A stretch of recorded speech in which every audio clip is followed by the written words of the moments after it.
college degree useless. Now, she's a sentinel against fading life. But his arrival threatens to shatter what little remains. Welcome to Whispered Truth, where touching stories come alive. Let's jump into today's story. The scent of bleach and anxiety hung heavy in the air, a cocktail Lily had grown intimately familiar with.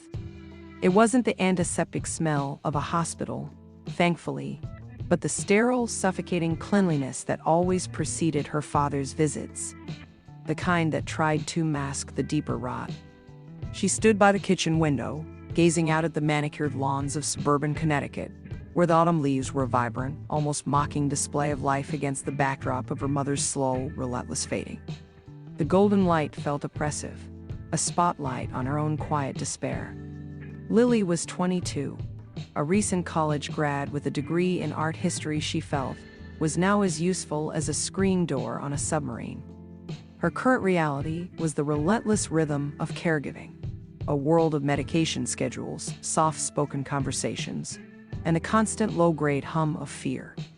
This house, once a vibrant hub of family life, had become a mausoleum of unspoken words and strained smiles.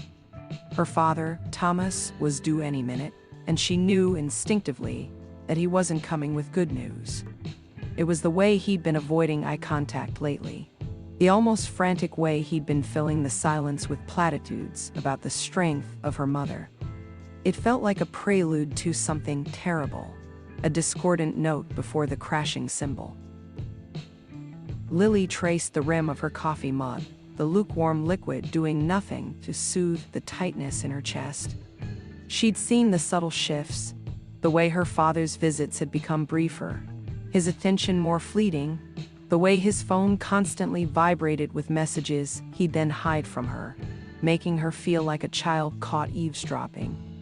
It was a dance of avoidance, and she was increasingly tired of it. Her mother, Elaine, was in the living room, her frail frame nestled among a pile of pillows, her breathing shallow and raspy. Lily had become her mother's shadow, anticipating her every need, but there were moments, like now, when the weight of it all felt crushing. She wished she could just be a daughter again, not a caregiver, not a sentinel guarding a dying ember. The doorbell rang, its chime sharp and discordant. Lily took a deep, fortifying breath, exhaling slowly. She forced a neutral expression onto her face before opening the door. Thomas stood there, a forced smile plastered across his face. He smelled faintly of cologne, a scent he hadn't worn in months, and his hair looked like he had spent a long time getting it into place. He was a man who had been meticulously, painstakingly put back together, but the cracks were starting to show. "Lily," he said, his voice a little too loud, too cheerful. "How's Mom doing?" He bypassed the usual greeting with a quick peck on her cheek, never quite making eye contact, his eyes skittering away as if he were afraid of what he might see. "She's comfortable," Lily replied, keeping her voice even, carefully avoiding the truth that her mother barely ate, spent most of the day drifting in and out of consciousness, and seemed to be existing on the strength of will alone. She stepped aside to let him in, but she could feel his gaze on her, almost assessing, as if he was trying to gauge her awareness of something.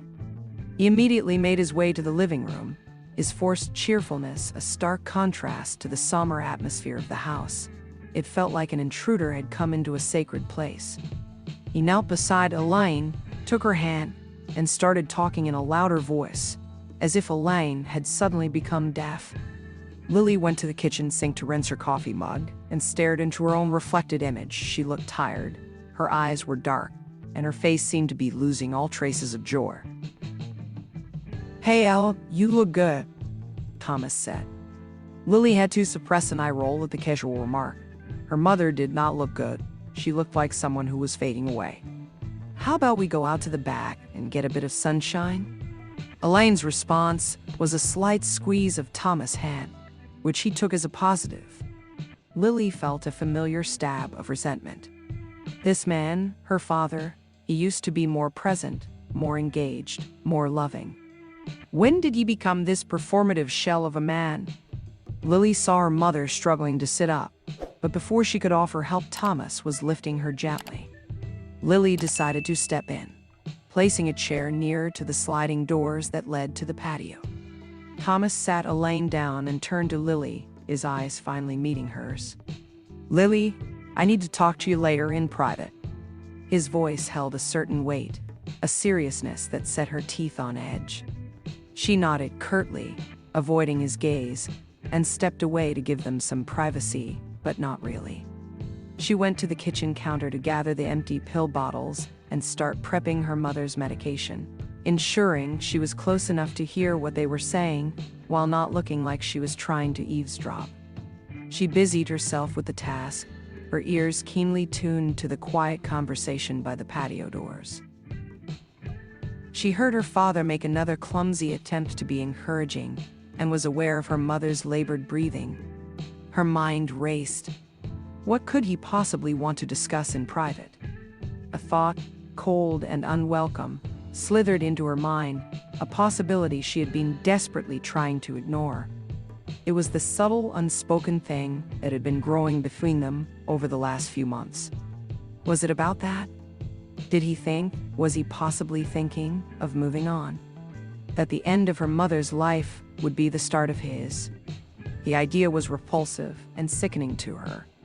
As she stood there, her hands trembling slightly, a memory, sharp and clear, flashed in her mind. It was a memory from last spring, of her mother in the garden, her face lit up by the late afternoon sun.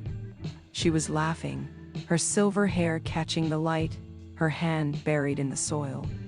Lily felt a pang of grief so intense it almost brought her to her knees. That vibrant, beautiful woman was now a pale imitation of herself. And her father, he was already looking to the future, a future that seemingly did not include her mother. The private conversation did not last long, and she watched as Thomas helped Elaine back inside. Lily helped settle her on the couch before Thomas said his goodbyes. A quick peck on the forehead for Elaine, and an awkward pat on Lily's shoulder. "I'll call you later," he said before practically sprinting out the door. The quiet of the house descended again, the silence thick and heavy like wet wool. Lily moved through her routine, administering medication and making soft noises to keep her mother company, a knot of anxiety tightening in her stomach. When her mother was sleeping, Lily went back to her spot by the kitchen window. The golden light had faded, and the sky was turning gray. She stared at her reflection in the glass, no longer the reflection she'd seen a few hours earlier.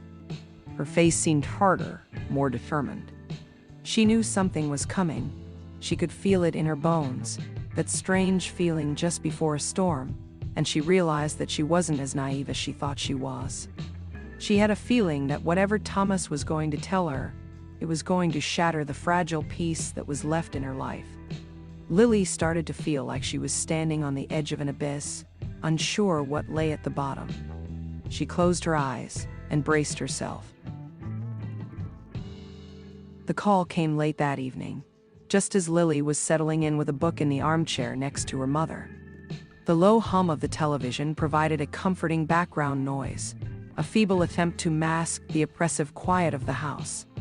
Thomas' name flashed across her phone screen, and her stomach clenched. She hesitated for a moment, staring at the illuminated name as if it were a threat, before finally answering. "Hey, Dad." Her voice sounded strained, even to her own ears. "Lily, can you talk? I need to come over." There was a strange urgency in his voice, a forced casualness that didn't quite land. "What is it, Dad? Can't it wait?" she asked, trying to keep the anxiety from her tone. Her mother shifted on the couch, a slight frown creasing her brow, probably sensing Lily's unease. Lily patted her hand gently and gave her a reassuring smile. It's kind of important. I'd rather talk in person." Lily sighed. This was it. The storm she had been anticipating was finally here. "Okay, fine, but make it quick. Mom is resting." "I will. I'll be there in 30. He hung up before she could say anything else. Lily stared at her phone, her chest tight with a mixture of dread and anger. She felt like a lab rat being led through a maze, with no idea of where the path was going to lead. She had a sinking feeling this wasn't going to be easy. She went into the kitchen, filled the kettle, and started to prepare a tea, something that might calm her. While she waited, she paced the small room, her mind racing with possibilities. It had to be bad. He was acting strange, trying to be too casual, too light, and it was jarring. She knew he wasn't very good at dealing with the seriousness of situations, especially emotional ones. He tended to run from them. It was a pattern she'd seen countless times, and this felt like one of them. The doorbell rang, shattering the tense silence that had enveloped the house. She took a deep breath, placed her mug on the counter, and went to open the door, the scent of her father's cologne filling the doorway before she had even made eye contact with him. He looked like he'd been trying too hard. He was dressed smartly, but the effort made him look uncomfortable, as if he was wearing someone else's skin. "Thanks for seeing me so late," he said, his voice lower than before as he stepped into the hallway. The forced smile was gone, replaced by a nervous fidgeting. "So, what's so important you couldn't say over the phone?" Lily asked, her tone sharper than she intended. She led him into the living room, but kept a careful distance, not sitting down. Her mother was still sleeping, her breathing light and shallow, like a bird taking fragile breaths. He shuffled his feet, avoiding her gaze, his eyes darting towards her mother, as if seeking approval or absolution. Lily wanted him to get on with it. It's about me." He paused, took a breath, and then blurted it out. "I'm seeing someone." The words, though anticipated, landed like a physical blow. Lily felt a coldness spread through her, a numbness that threatened to overwhelm her. She'd known, deep down, that this was a possibility, but hearing the words out loud, spoken by her father, felt like a betrayal.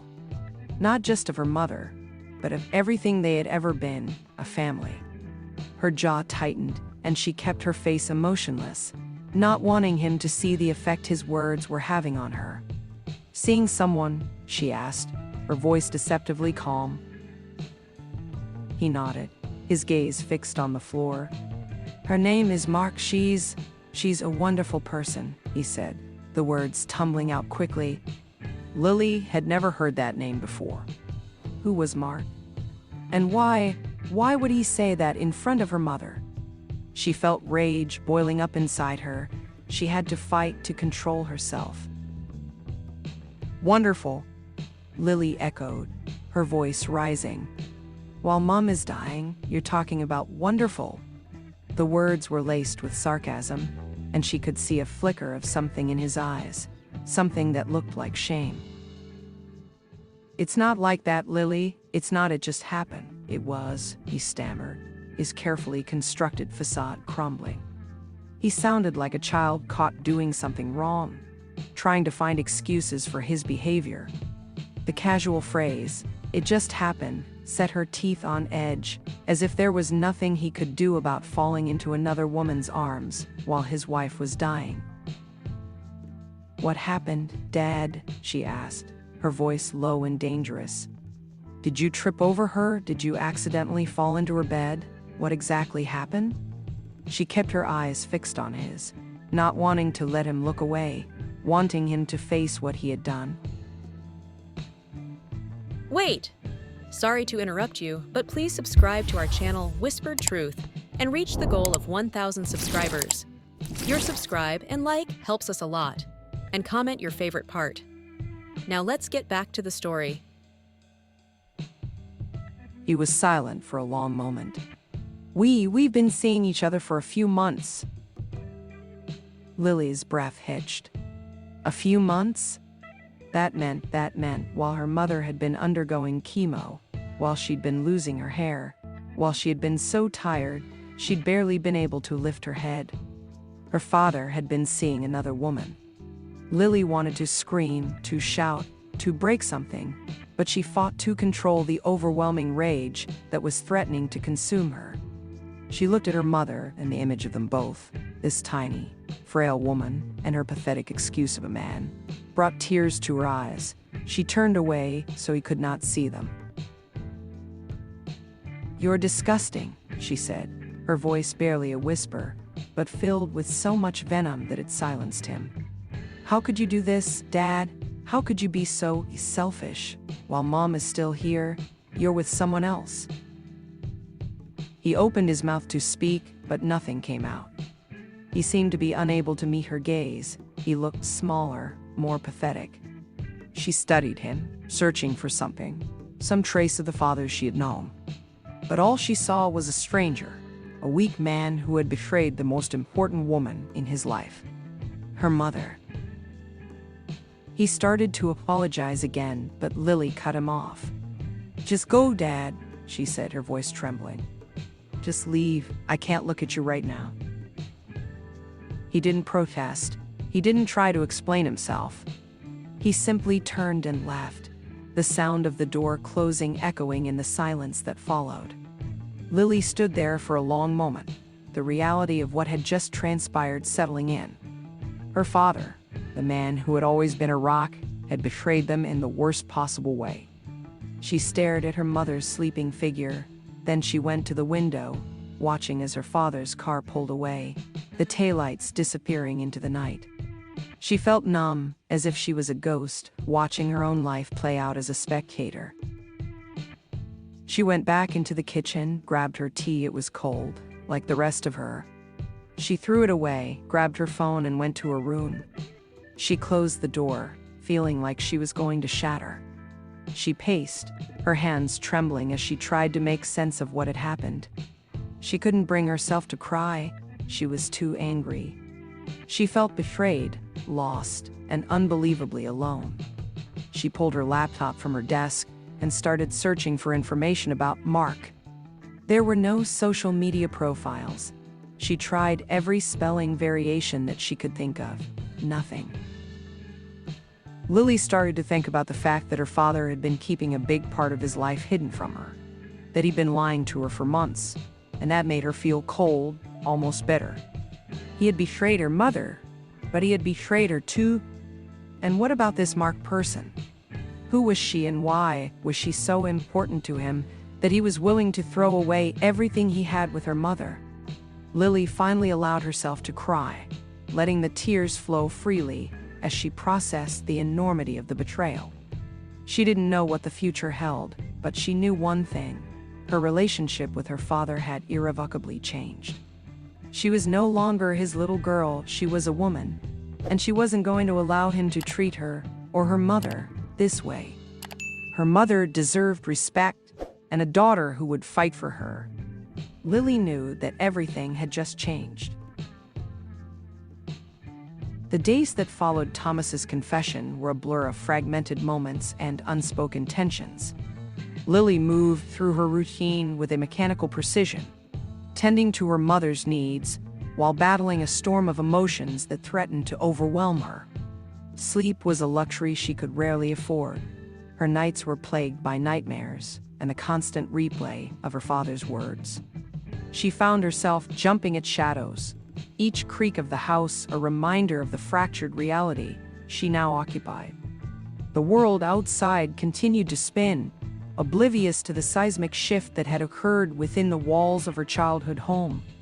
She felt like she was living in two different dimensions. One was the mundane reality of caregiving. The other was a chaotic vortex of anger, grief, and resentment.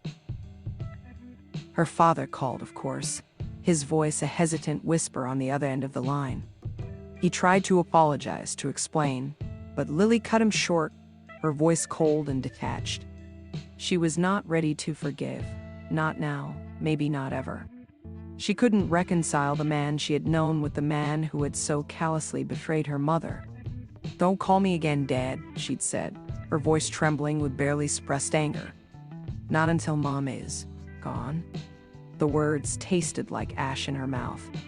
The thought of her mother's passing, something that had been so far away, suddenly became a very real thing.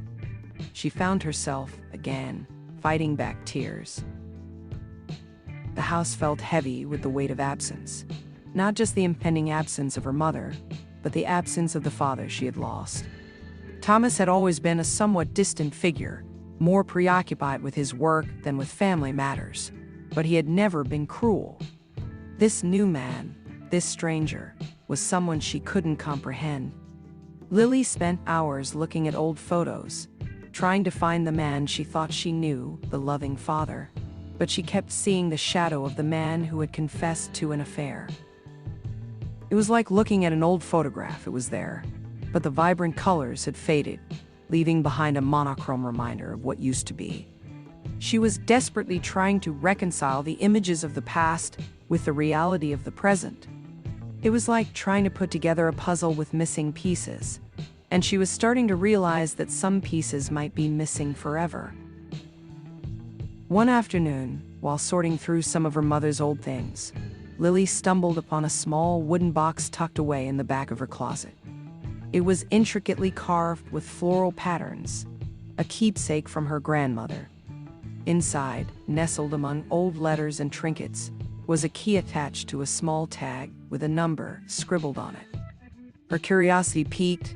She searched the house and found an old bank statement with a reference to a safe deposit box. The number on the tag matched the number on the bank statement. It was an old account that her mother had opened years before, and Lily couldn't understand why it had been hidden away. She had never known of it, and neither, it seemed, had her father. She had a feeling that whatever was in that box, it was important. The discovery was a welcome distraction from the oppressive grief that had settled over her like a shroud. She decided to go to the bank the following morning. A need to know what was in that box. It had suddenly become important to her. It felt like a piece of the puzzle that she had to find and place correctly. The next day, armed with the key and the statement, Lily drove to the local bank, her heart pounding with a mixture of anticipation and trepidation. The bank was in the town center, a familiar place that now seemed foreign in the face of her life's dramatic shift. She walked in, the sound of the automatic door chime echoing in the otherwise silent lobby. She could smell the disinfectant in the air, another reminder of the sterility that she had grown accustomed to. The bank manager, a woman with kind eyes and a gentle smile, helped her navigate the process. She had heard about Lily's mother's illness and expressed her sincere condolences. After the formalities were taken care of, Lily was led to the vault, a heavy metal door that seemed to symbolize the secrets her mother had kept hidden. It had a strange, intimidating feel to it. The box was small, unremarkable, but the weight of it in her hands felt significant.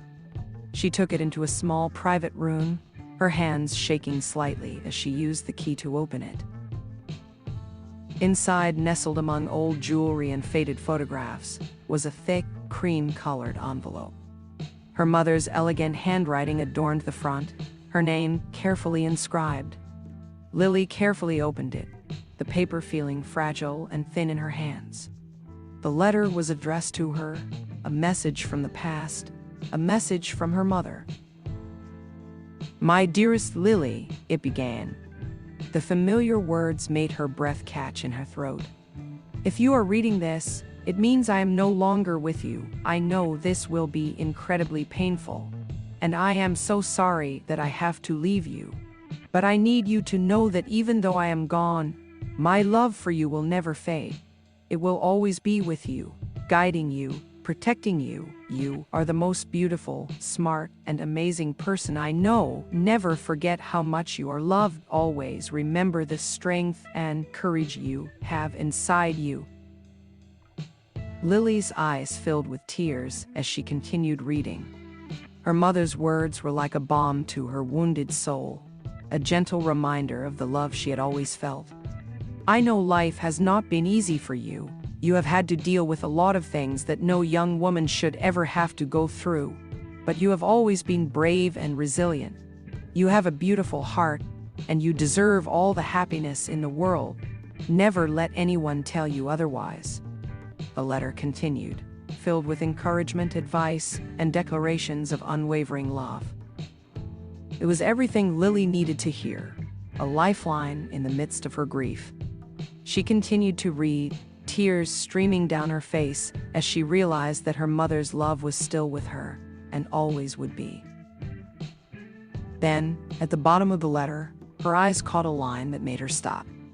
"I have left the house to you, Lily, as I know you will take care of it, as you took care of me. This is your home now, not your father's. He may disagree, but he will not take it from you. It is yours now, and I know that you will make this your own." Lily stared at the words in disbelief. Her mother had left the house to her, not to her father? It was a huge responsibility, she knew that, but she also felt that this was her mother's way of protecting her, a final gift of love. As she read the last line, Lily finally started to feel like she could breathe again. She looked at the letter, then she went and looked at the rest of the contents of the box. She carefully put everything back, and then, with a renewed sense of purpose, she took the box and left the bank. She had something to fight for. She returned home, her heart filled with a mixture of grief and determination.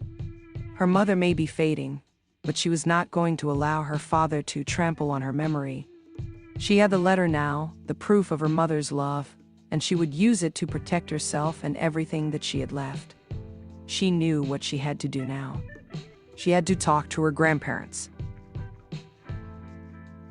The drive to her grandparents' house felt both familiar and foreign. The winding roads of her childhood, once a source of comfort and security, now seemed to echo the turbulent path her life had taken. It was a Saturday afternoon. The sky was an unusual shade of blue, a startling contrast to the gray landscape of her heart. She hadn't spoken to her grandparents, Eleanor and George, in weeks, consumed as she had been with her mother's care, her own personal turmoil, and the betrayal she had experienced. She felt guilty for neglecting them, for shutting herself away, but the weight of everything had been too much to bear. Now, though, she needed them. She needed their wisdom, their support, and their unwavering love. She needed to find her circle of strength again.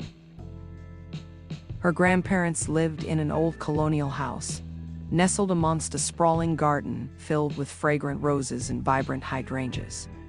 The house was a testament to their life together, filled with antique furniture, shelves overflowing with books, and the lingering scent of lavender and freshly baked bread. It was a place of warmth and security, a sanctuary that had always been a constant in her life. Even after all these years, it still felt like home. As she pulled into the driveway, she saw her grandfather, George, tending to his rose bushes, his silver hair catching the sunlight. He looked up and his face broke into a wide smile, the kind that always made Lily feel like everything was going to be okay. He walked over to the car as she was getting out and gave her a huge bear hug. She melted into his arms, allowing herself, for the first time in weeks, to feel safe and loved. "Lily, my darling, it's so good to see you," he said, his voice filled with genuine affection. "We've been worried about you." He stood back to look at her, his brow furrowing slightly. "You look tired, love. Come in. Your grandmother has made some tea." He held her hand and led her inside, the familiar sound of his heavy boots on the wooden floorboards filling the hallway with a sense of comfort. Eleanor was waiting in the kitchen, her kind face etched with concern.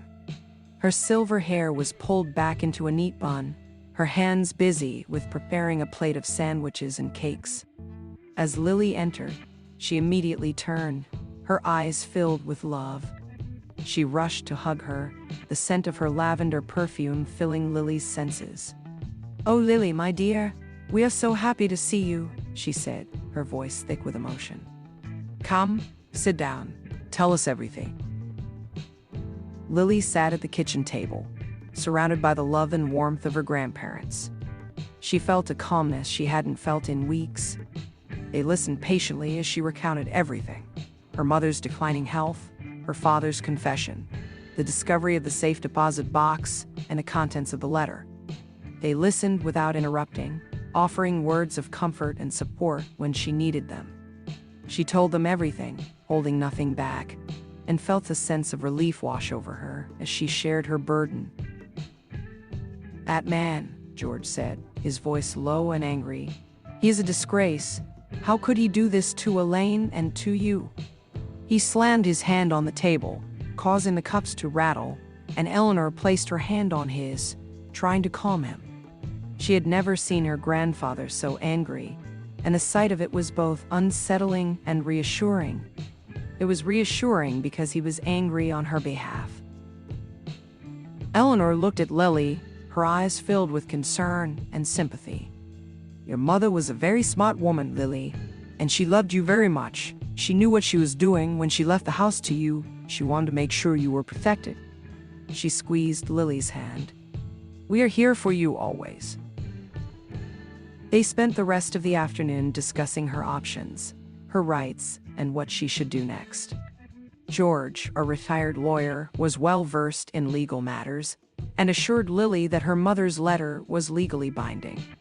He told her that she was not alone in this and that they would fight for her. Eleanor, with her calm and gentle nature, reminded her of her own strength, her resilience, and her mother's unwavering belief in her. Lily felt a surge of renewed determination. She was no longer a victim. She was a warrior, and she had her family at her side. As the sun began to set, casting long shadows across the garden, Lily felt a sense of peace settle over her. She had found her circle of strength again. She was no longer alone. She was surrounded by people who loved her, who would fight for her, and who would always have her back. She knew she could face the challenges ahead with the support of her grandparents. She knew that her mother's wishes would be honored, and she was no longer afraid. She decided to stay the night with them, needing the comfort of a familiar bed, a loving family, and the sense of security that had always defined her grandparents' house. She helped Eleanor prepare dinner, the familiar routine a welcome distraction from the turmoil she had been experiencing. As they sat down to eat, George raised his glass. To Lily, he said, his voice filled with pride and love. To your strength, your resilience, and the beautiful woman you have become. Lily raised her glass in response, her heart full. Later that night, as Lily lay in the guest room bed, the scent of her grandmother's lavender sheets wrapping around her like a soft hug, she thought about her mother's letter. She closed her eyes and she could almost hear her mother's voice, whispering words of encouragement and love. She knew she had to fight, not just for herself, but for her mother's memory, for everything her mother had worked for, and for everything her mother believed in. She knew that her father would not take this easily, but she also knew that she would not back down. She had her family now, and she would face this battle with her head held high and her heart full of her mother's love. The next step was to confront her father and his new wife. The confrontation with her father was inevitable, a collision course set in motion the moment he had uttered the words, "I'm seeing someone." Lily, fortified by the unwavering support of her grandparents and unshakable knowledge of her mother's wishes, returned to her childhood home with a newfound sense of purpose. The house, once a sanctuary now tainted by betrayal, felt like a battleground, and she was ready to fight for what was rightfully hers, not just the house, but her mother's legacy and her own sense of self-worth. She arrived on a Monday morning. The sun was shining, but the air felt heavy, like it was pregnant with unspoken words and buried emotions. She found her father at the kitchen table, his face pale, his eyes red-rimmed. He looked like a man who had been wrestling with his conscience, or perhaps merely with the consequences of his actions. She noticed that he had moved some of his things into the house, and that the air was thick with the scent of a different perfume. It was a blatant reminder of his new life, a stark contrast to the love that had once filled the house. She didn't see Mark, not yet anyway. "Lily, what are you doing here?" he asked, his voice strained and hesitant, as if he was walking on eggshells. He stood up as she walked into the room, a nervous gesture that did little to mask the tension. "This is my house, Dad," she replied, her voice calm but firm. She placed her mother's letter on the table, her hands shaking slightly, not from fear, but from the weight of the moment. "And I'm here to stay." Her father stared at the letter, his eyes widening in disbelief. He picked it up, his fingers trembling as he read the contents, his face growing paler with each line. Lily watched him, her heart pounding with a mixture of anger and vindication.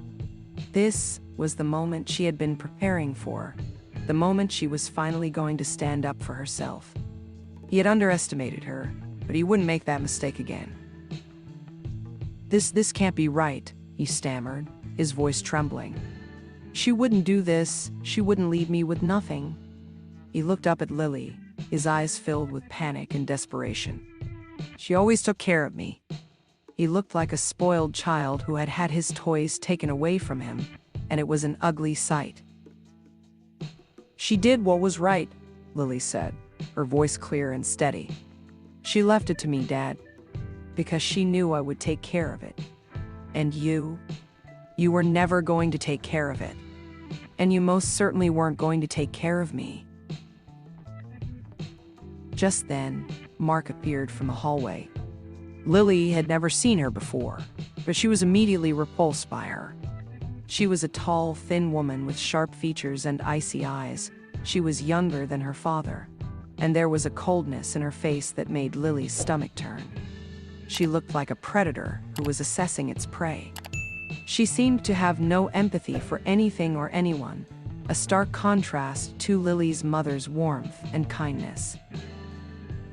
"What's going on, Tom?" she asked, her voice sharp, her eyes fixed on Lily with a mixture of curiosity and disdain. "Who is this?"